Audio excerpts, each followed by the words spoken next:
protéger votre réputation, coûte que coûte. Loi numéro 5. Chine, 3e siècle. Une ville endormie, des portes grandes ouvertes, silence total. Nous sommes en pleine guerre des 3 royaumes.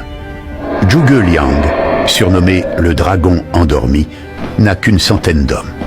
En face, Sima Yi et 150 000 soldats. Autant dire, la fin paraît écrite. Zhuge Liang ne fuit pas.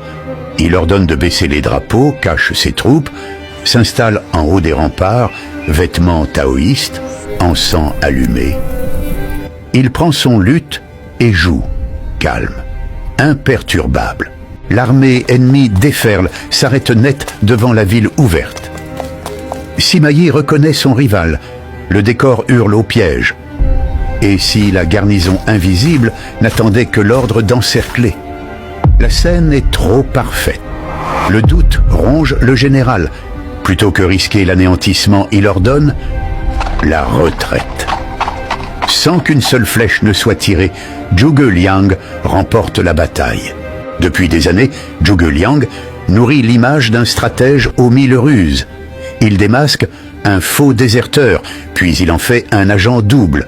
Il dérobe un sceau militaire pour fabriquer de faux ordres et disperse des armées entières au bout du pays. Il propage une rumeur si crédible qu'un brillant général ennemi doit fuir et finit par le rejoindre. À chaque fois, un coup d'avance.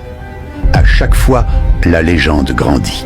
Ce jour-là, Sima Yi ne voit pas qu'un homme qui joue du luth. Il voit la somme de toutes ses victoires invisibles. Et il cède. Moralité? La réputation précède les armées, des armes avant le combat, et parfois gagne la guerre sans livrer bataille. Cultivez-la comme votre meilleure stratégie.